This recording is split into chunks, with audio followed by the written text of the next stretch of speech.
বিসমিল্লাহির রহমানির রহিম। আজকে আমরা যে বিষয়টা আলোচনা করব সেটা হলো ষষ্ঠ শ্রেণী বিজ্ঞানের সপ্তম অধ্যায় পদার্থের বৈশিষ্ট্য ও বাহ্যিক প্রভাব ও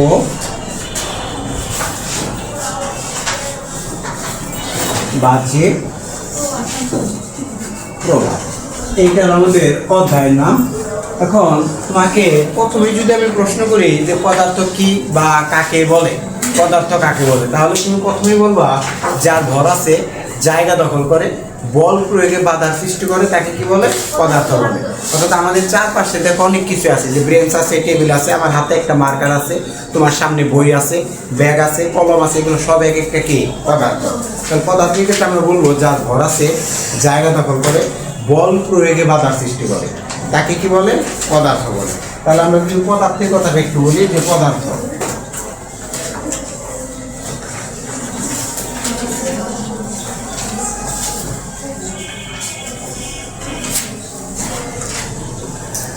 যার ভর আছে,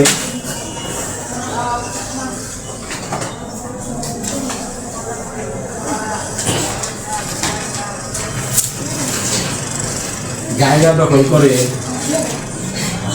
তাকে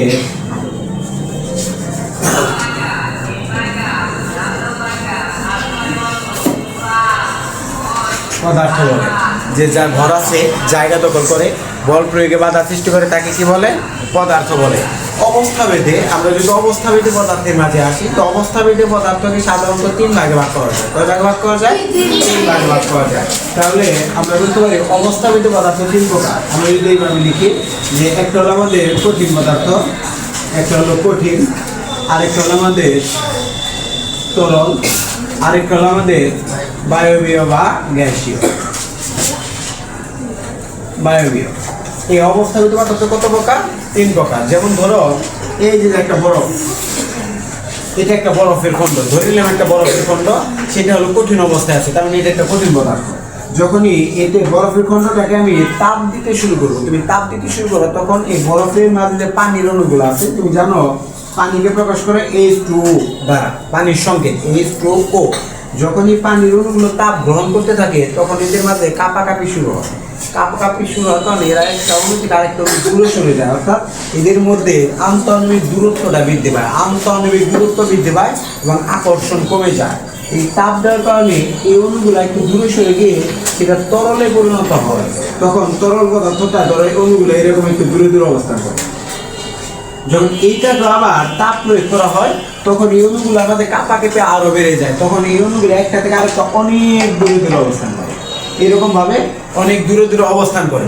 অবস্থান করার কারণে পাস করে পারি কর সারে কাজ সারি করবো, তোমরা এই করবা। দেখো আমরা বলছিলাম তরল পদার্থকে তাপ দিলে তার কম্পিত হয়ে অণুগুলো একটা থেকে আরেকটা আরো দূরে সরে যায়, আরো দূরে সরে যায়, যাকে এক বায়বীয় পদার্থের মাঝে তার তুমি কি বলতে পারো? তাহলে কঠিন পদার্থের অণুগুলোর মাঝে দূরত্বটা কম ছিল এবং আকর্ষণ কি ছিল? বেশি ছিল। তাহলে কঠিন পদার্থের একটা বৈশিষ্ট্য হলো কঠিন পদার্থের অণুগুলোর দূরত্ব কম, আকর্ষণ বেশি। এটাকে বলা হয় আন্তঃআণবিক দূরত্ব। আন্ত বলতে অণুগুলোর মধ্যে, আন্তঃআণবিক দূরত্ব অণুগুলোর মধ্যকার দূরত্বটা কি হবে? কম হবে, আকর্ষণটা কি হবে? বেশি হবে। তরল পদার্থের ক্ষেত্রে অণুগুলো একটা থেকে আরেকটা একটু দূরে অবস্থান করতেছে, তাহলে কঠিনের তুলনায় এদের মাঝে দূরত্বটা একটু বেশি, আর দূরত্ব বেশি হলে আকর্ষণ শক্তিটা একটু কি হবে? কমে যাবে। তাহলে তরল পদার্থের ক্ষেত্রে আন্তঃআণবিক দূরত্ব কঠিনের চেয়ে একটু বেশি এবং আকর্ষণ শক্তি কি? কম। আবার বায়বীয় পদার্থের মাঝে দূরত্বটা সবচেয়ে বেশি। দূরত্ব যদি সবচেয়ে বেশি হয়, তাহলে আকর্ষণ সবচেয়ে কি হবে? কম হবে। তাহলে এটা হলো কঠিন পদার্থের একটা বৈশিষ্ট্য গেল। দুই নম্বর বৈশিষ্ট্য ক্ষেত্রে আমরা বলতে পারি কঠিন পদার্থের দৃঢ়তা বেশি। কঠিন পদার্থের দৃঢ়তা বেশি, দৃঢ়তা। আর তরল পদার্থের দৃঢ়তা কঠিনের চেয়ে একটু কম। কঠিন পদার্থের দৃঢ়তা বেশি, তরল পদার্থের দৃঢ়তা কঠিনের চেয়ে একটু কম। বায়বীয় পদার্থের দৃঢ়তা একদমই কম। তাহলে কঠিন পদার্থের যদি দুইটা বৈশিষ্ট্যের কথা আসে, এই দুইটা বৈশিষ্ট্য আমরা আলোচনা করব। তাহলে আমরা কি বললাম? অবস্থাভেদে পদার্থকে তিন ভাগে ভাগ করা যায়, কঠিন, তরল, বায়বীয়। কঠিন পদার্থ কাকে বলে? তুমি যদি কঠিন পদার্থের সংজ্ঞা দিতে যাও, তাহলে বলতে পারো যে সকল পদার্থের দৃঢ়তা বেশি তাকে কঠিন পদার্থ বলে, যে সকল পদার্থের মধ্যে আন্তঃআণবিক দূরত্বটা কম, আকর্ষণ বেশি, তাদেরকে কঠিন পদার্থ বলে। অনুভাবে তরল পদার্থ, বায়বীয় পদার্থ দেব। আবার পদার্থকে সাধারণত গঠন ভেদে দুই ভাগে ভাগ করা যায়। একটা মৌলিক পদার্থ আর একটা যৌগিক পদার্থ। মৌলিক আবার যৌগিককে আবার দুইটা আবার ভাগ করা যায়, একটা ধাতু আর একটা অধাতু। ধাতুর ক্ষেত্রে দেখো আমরা বলছিলাম এটার অবস্থা ভেদে। এখন যদি তোমাকে বলি, এটা একটু পরিষ্কার করে দিলাম, তোমাকে যদি বলি ভাই গঠন ভেদে গঠন অনুসারে পদার্থ কত প্রকার, তাহলে তুমি বলবা গঠন অনুসারে পদার্থকে দুই ভাগ ভাগ করা যায়, যে গঠন অনুসারে পদার্থ দুই প্রকার। এক হলো আমাদের ধাতু আর দুই হলো আমাদের অধাতু। যে গঠন অনুসারে পদার্থ দুই প্রকার, একটা ধাতু আর একটা অধাতু। এখন ধাতুর ক্ষেত্রে তোমার আসবে ধাতু কাকে বলে। আমরা জানি আমাদের চারপাশে অনেক পদার্থ ছড়িয়ে ছিটিয়ে আছে, এদের মাঝে কিছু আছে ধাতু, কিছু আছে অধাতু। ধাতুর মৌল আমরা কিভাবে চিনব, অর্থাৎ ধাতুর মৌল শনাক্ত করার জন্য, চেনার জন্য আমাদের কিছু বৈশিষ্ট্য আছে। এদের মাঝে একটা বৈশিষ্ট্য হলো ধাতুগুলো সাধারণত চকচকে হয়ে থাকে। তাহলে এক নম্বর বলতে পারি ধাতু চকচকে।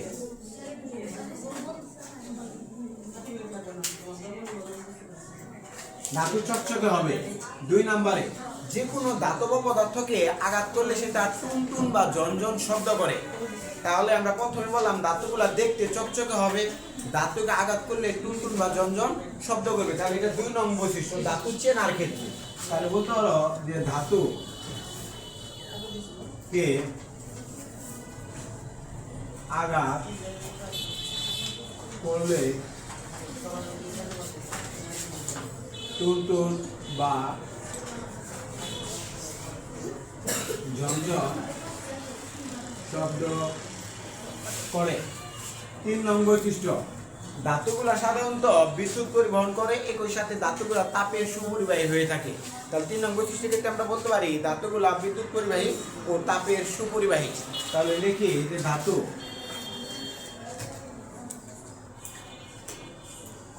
সমূহ বিদ্যুৎ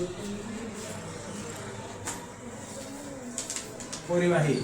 চার নম্বরে লিখতে পারি যে ধাতু তাপের সুপরিবাহী। তাপের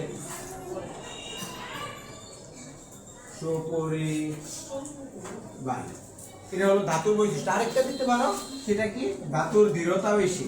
ধাতুর সমূহের দৃঢ়তা বেশি, ধাতুর দৃঢ়তা বেশি। তাহলে আমি বললাম ধাতুগুলো চকচকে হবে, এগুলো ধাতুর বৈশিষ্ট্য।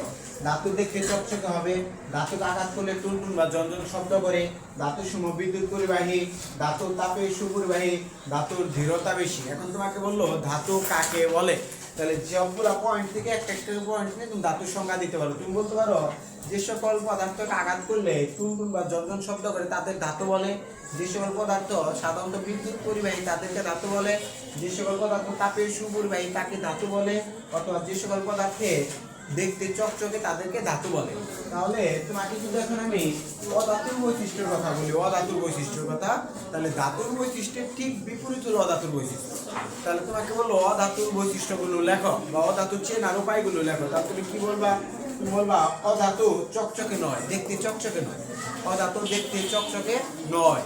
এরপর বলবা অধাতুকে আঘাত করলে টুনটুন বা ঝনঝন শব্দ করে না। অধাতুকে আঘাত করলে টুনটুন বা ঝনঝন শব্দ করে না। তারপরে অধাতু সমূহ বিদ্যুৎ পরিবাহী নয়। তারপর অধাতু সমূহ তাপের সুপরিবাহী নয়, মানে কুপরিবাহী। অধাতু সমূহের দৃঢ়তা কম, অধাতু সমূহের দৃঢ়তা কম। এখন তোমাকে বললো অধাতু কাকে বলে, তুমি বলবা যে যে সকল পদার্থকে আঘাত করলে টুনটুন বা ঝনঝন শব্দ করে না তাদেরকে অধাতু বলে। যে আবার অধাতু নিয়ে আরেকটা বৈশিষ্ট্য আছে, অধাতুগুলো সাধারণত নিম্ন গলনাঙ্ক ও স্ফুটনাঙ্ক বিশিষ্ট হয়ে থাকে, এটা মাথায় রাখবা। এরপরে যদি তুমি আসো দেখো আমাদের লেখা আছে যে গলনাঙ্ক ও স্ফুটনাঙ্ক। গলনাঙ্ক এবং স্ফুটনাঙ্কের ক্ষেত্রে তুমি কি বলবা? গলনাঙ্কের ক্ষেত্রে গলনাঙ্ক বলতে বোঝাচ্ছে গলে যাওয়া। গলনাঙ্ক বলতে বোঝাচ্ছে গলে যাওয়া।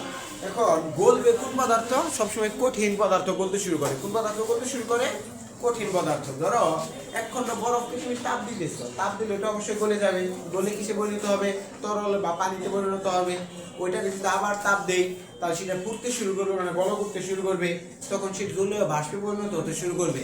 এখন এই যে কঠিন পদার্থ বলতেছে এই কারণে এই জায়গায় একটা বাতাসের চাপ থাকতে হয়, বায়ুর চাপ থাকতে হয়। সেই বায়ুর চাপটা কি পরিমাণ হতে হয়? 1 বায়ুমণ্ডলীয় চাপ অথবা 1 atm চাপে। আমরা যদি বলি যে এরকম ভাবে atm, এটাকে আমরা বলতে পারি 1 বায়ুমণ্ডলীয় চাপ, যে বায়ুমণ্ডলীয় চাপ। 1 atm মানে অ্যাটমসফিয়ারকে বাংলায় বলা হয় বায়ুমণ্ডলীয় চাপ অথবা 1 বায়ুর চাপ। তোমাকে বললো গলন কাকে বলে? গলন, তুমি বলবা যে তাপমাত্রায় কোনো কঠিন পদার্থ গলতে শুরু করে তাকে গলন বলে। তোমাকে প্রশ্ন করা হলো গলন, গলন, তাহলে শুধু লাগবে কি লিখবা? এইটুকু শুধু লাগবে, যে তাপমাত্রায়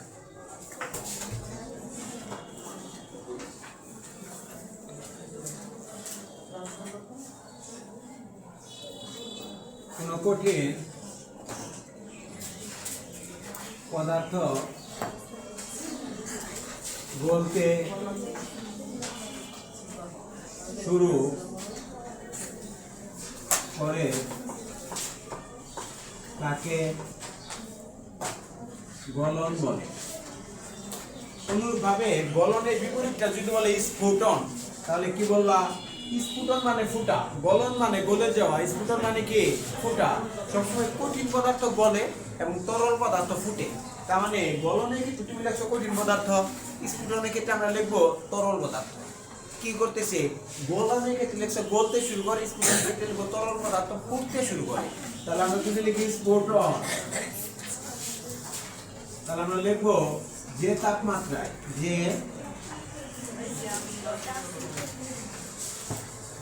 তাপমাত্রায় কোনো তরল পদার্থ করতে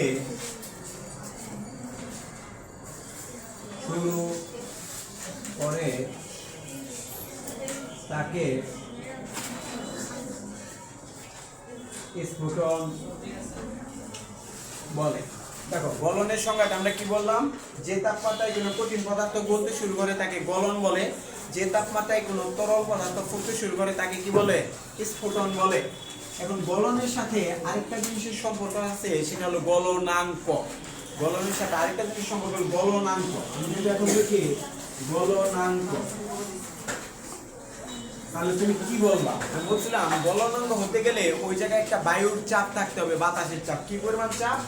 1 atm অথবা 1 বায়ুমণ্ডলীয় চাপ থাকতে হবে। তাহলে লিখবো আমরা 1 বায়ুমণ্ডলীয় চাপে বা 1 atm চাপে কোন কঠিন পদার্থ যে তাপমাত্রায় গলতে শুরু করে তাকে উক্ত কঠিন পদার্থের গলনাঙ্ক বলে। তাহলে আমরা বলতে পারি 1 atm চাপে, 1 atm চাপে কোন কঠিন পদার্থ যে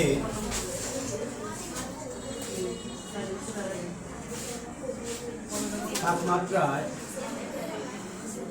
গলতে শুরু করে সেই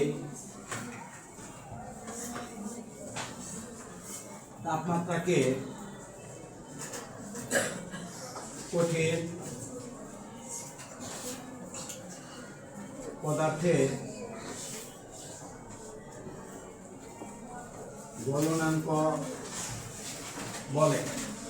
এরপর যদি আমরা আসি স্ফুটনাঙ্ক, কারণ আমরা একই কথা লিখবো যে 1 atm চাপে কঠিন পদার্থ গলে এবং তরল পদার্থ ফুটে। চাপে কোনো তরল পদার্থ, কোনো তরল পদার্থ যে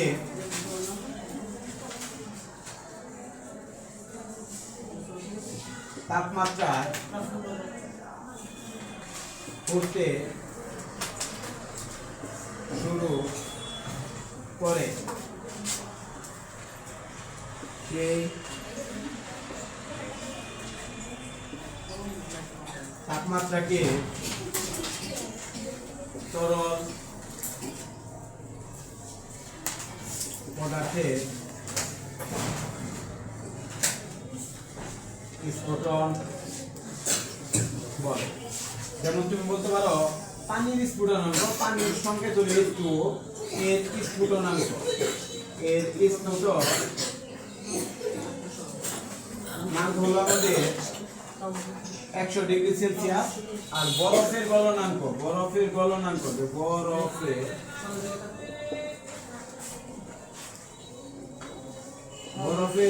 হলো আমাদের 0 ডিগ্রি সেলসিয়াস। এটা মাথায় রাখবে যে পানির স্ফুটনাঙ্ক আমাদের 100 ডিগ্রি সেলসিয়াস। এই যে পানির স্ফুটনাঙ্ক মানে 100 ডিগ্রি তাপমাত্রায় পানি ফুটতে শুরু করে এবং 0 ডিগ্রি তাপমাত্রায় বরফ গলতে শুরু করে। তাহলে আজকে আমরা স্ফুটন, গলনাঙ্ক, স্ফুটনাঙ্ক অর্থাৎ সপ্তম অধ্যায়ে যে আমাদের সংক্ষিপ্ত প্রশ্নগুলো ছিল জ্ঞানগুলো, এবং এই অধ্যায়ে বিস্তারিত আলোচনা করা হবে। যদি কোথাও সমস্যা থাকে পরবর্তীতে আমাকে জানাবেন।